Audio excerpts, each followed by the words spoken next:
Tu veux savoir comment prendre soin de ta santé et de ta ligne au McDo? C'est très simple. Mais non, je déconne, tu n'as pas cru quand même. Prendre soin de ta santé au McDo, hein?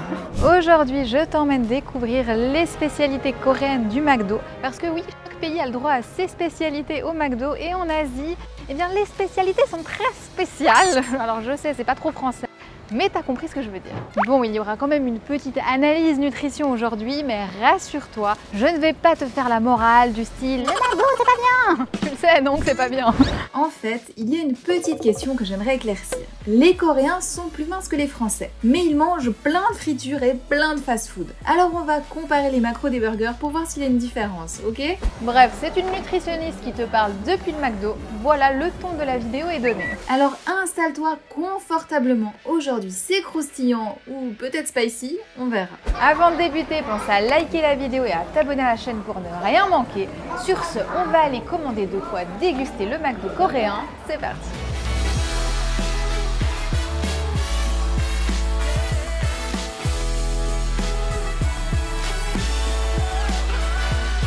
Bon la team, le McDo est juste ici. On rentre, on va aller à une board pour commander, ce sera plus simple. Bon, première étape, on change la langue parce que sinon ça va être un petit peu compliqué. Tarte. On va manger sur place. Bon là il y a le Big Mac, mais ça je me suis dit que je verrai à la fin parce que j'ai envie de tester pour comparer vu que c'est notre grand classique, le Big Mac, mais il y a plein d'autres choses à tester, donc on verra à la fin. Il y avait le burger de 1955, il est là. Ça m'intéresse parce que c'est le goût du premier burger normalement. Il y avait le Bulgogi Burger, mais là le truc c'est qu'il y en a plusieurs. En fait ça c'est coréen, donc ça m'intéresse de tester vraiment d'ici. Mais moi je voulais celui qui a l'œuf, celui-ci. Ensuite, j'hésitais avec le Mac Spicy. Je voulais voir un peu la tête qu'il avait. Je le trouve pas. Alors là, on a le Mac Spicy. En fait, il s'appelle Shanghai Burger. Ça, je comprends pas pourquoi on appelle Shanghai Burger un burger d'ici. Mais je voulais une fois prendre le menu pour avoir quand même les frites et le coca. Donc, il faut que j'en change un. Bon, et pour la boisson, du coup, je vais prendre Coca Zéro. Voilà, les frites médium. Donc, on a un menu. Et je veux encore choisir quelques desserts, mais ça, je te montre après. Bon, je réalise que j'ai oublié un burger. C'est celui avec les crevettes, mais c'est pas grave, j'irai le chercher après. Donc on va se lancer dans cette petite dégustation. Bon, déjà le coca. Il n'y a pas de paille, c'est un effort sur le plastique, mais il y a quand même beaucoup de plastique sur l'emballage. Non, normal quoi. J'ai aussi pris des petites surprises. Une sauce. Je trouvais ça trop bizarre. Pour mettre les frites dedans. Écoute, on va tester ça. Ah non, mais c'est une poudre.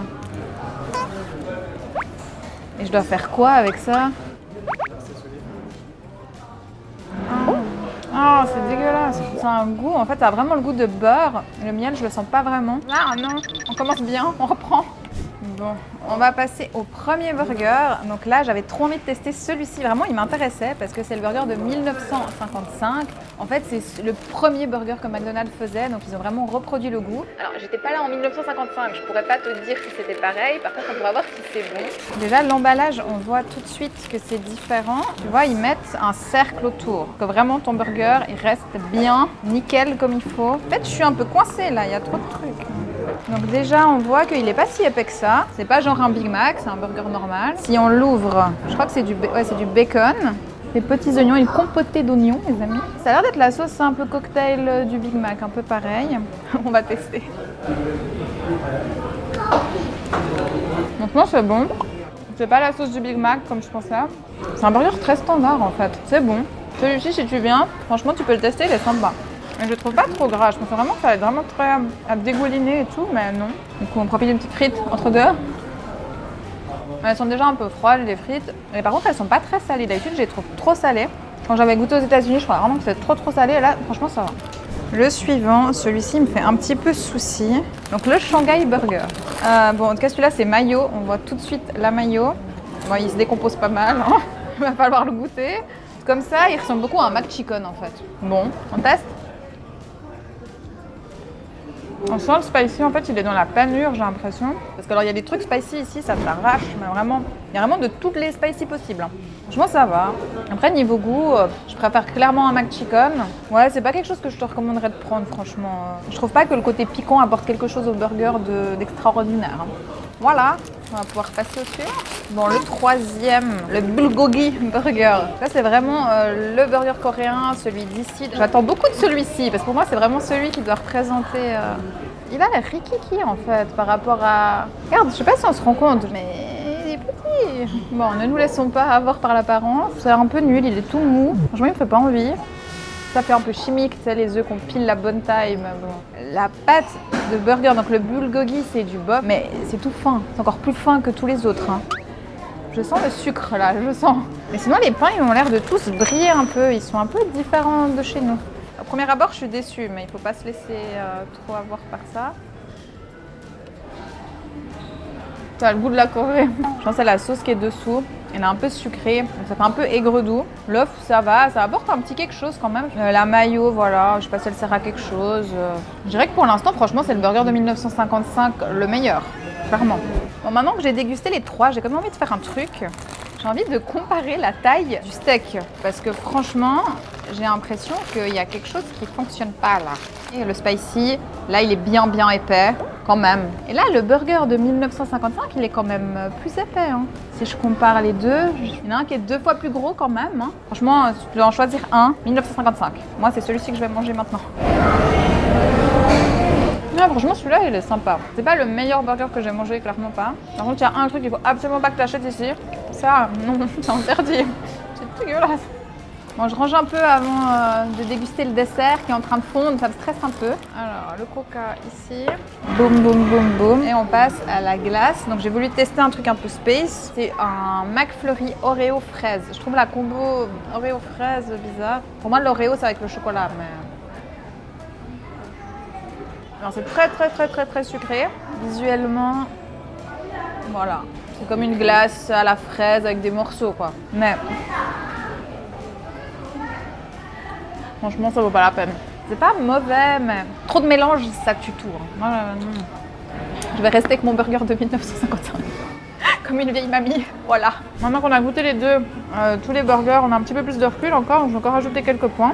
Pour le Shanghai, c'est vrai qu'il est un petit peu sec. Et que moi, j'avais pas senti ça tout de suite. Et après, le bulgogi, franchement, définitivement bof. Ça a effectivement le goût de la Corée, on confirme. Et celui-là, je le trouve plus gras que les autres. Et en plus, il a ce côté sucré. Sinon, je voulais aussi te parler des prix parce que ça, c'est assez impressionnant. Ici, j'ai payé 20 800 won.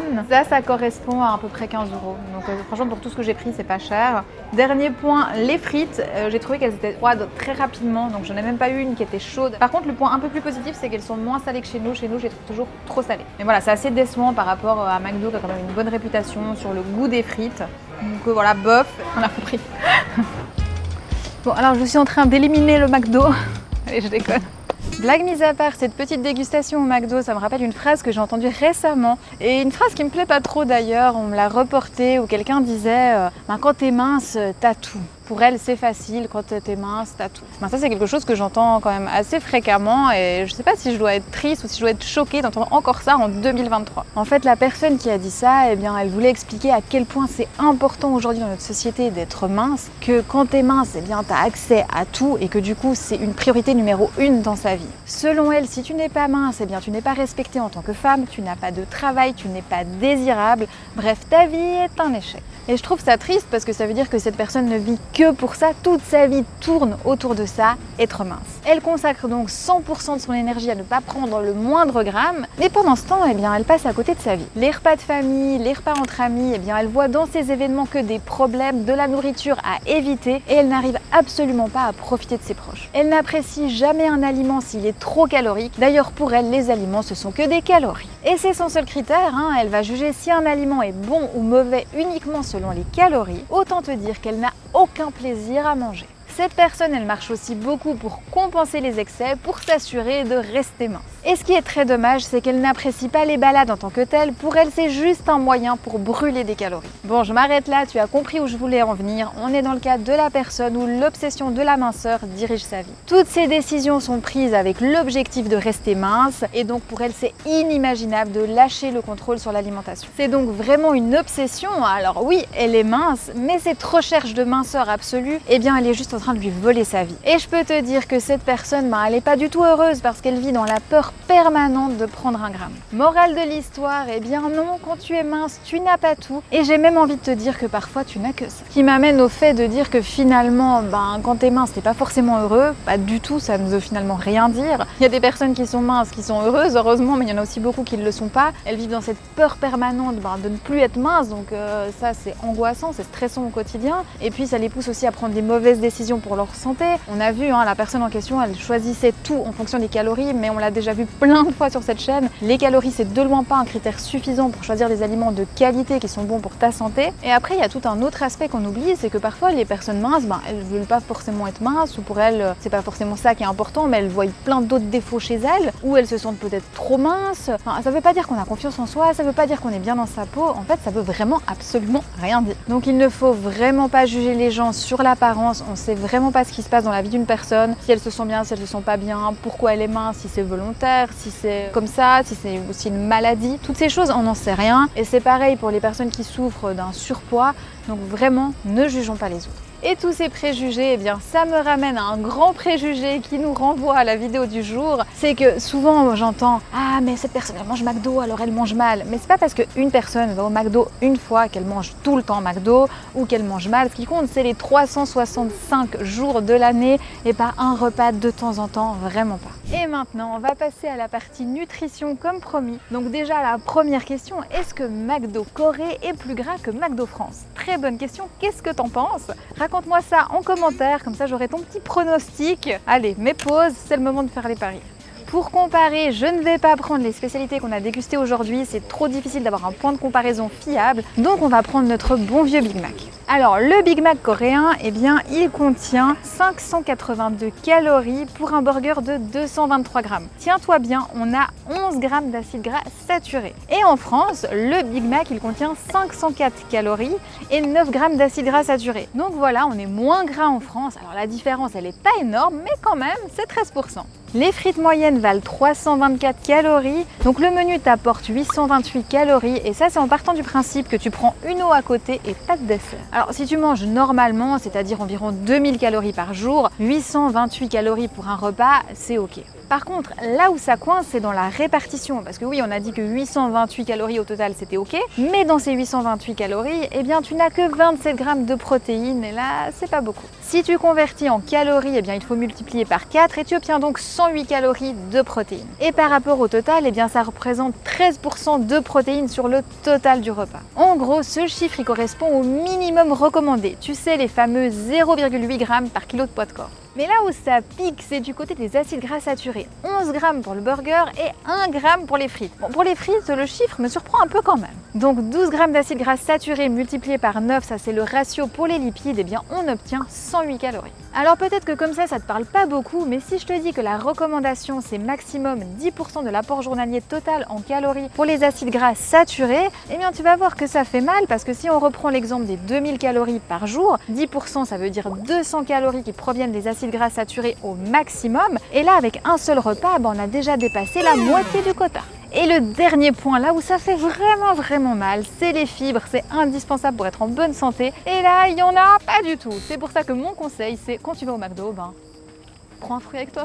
Alors maintenant que la partie nutri c'est fait, petit disclaimer sur cette vidéo. C'est important de préciser que manger McDo c'est pas quelque chose que je te recommande, bien entendu, c'est pas bon pour la santé, on le sait, je te l'ai même dit en tout début de vidéo. Mais ce qui est aussi pas bon pour la santé, c'est la frustration. Se priver de choses qui peuvent nous faire envie ou qu'on a envie de déguster, ou bien se couper du monde, refuser de découvrir des nouvelles saveurs, penser qu'on doit toujours manger notre truc dans notre coin et pas aller manger avec nos amis, et bien ça c'est aussi très mauvais et ça fait partie de l'équilibre alimentaire. Donc pour moi, il est là le message, et si tu vas de temps en temps, c'est pas grave. Regarde, aujourd'hui j'y suis allée avec Alex, on a joué le jeu, c'est pas spécialement notre truc, et puis on n'a pas tout fini, t'as vu, il restait 2 demi-burgers, c'est ok. Après je dis non plus pas qu'il faut gaspiller, hein. Tu vois, le dernier burger que j'avais oublié sur ma liste, je suis pas allée le chercher parce que je voyais très bien qu'on avait bien assez à manger et que là ça ferait vraiment trop. Et maintenant, si tu veux plus d'informations sur le McDo niveau nutrition, je te rappelle que j'ai déjà fait une vidéo 24 heures McDo aux États-Unis où j'ai vraiment tout détaillé, donc c'est cette vidéo là. J'ai aussi fait une vidéo détaillée sur les frites du McDo McDo, c'était très sympa, elle est ici aussi. Et puis il y a une dernière vidéo que j'ai fait jusqu'à présent, c'était KFC vs McDo. Donc j'ai comparé les deux enseignes et puis ce que j'ai aussi fait, c'est que je t'ai proposé dans cette vidéo des recettes pour que tu puisses reproduire les recettes de façon plus saine et plus équilibrée à la maison. C'est sympa si tu veux en faire à tes amis ou partager en famille ou même pour toi, elles sont très bonnes ces recettes et tu les retrouves aussi sur le blog. Donc voilà, on a terminé pour aujourd'hui. Et ce que j'aimerais encore savoir, c'est si cette vidéo t'a plu et si tu vas au McDo de temps en temps. C'est une question qui m'intéresse, donc j'attends ta réponse en commentaire. Sur ce, n'oublie pas de liker si ça t'a plu, pense aussi à t'abonner à la chaîne pour ne rien manquer des prochaines vidéos. Et sur ce, je te dis à tout bientôt. Je te retrouve dès maintenant sur mes autres réseaux, je te mets la liste ici et on se retrouve dans une prochaine vidéo YouTube. Allez, ciao!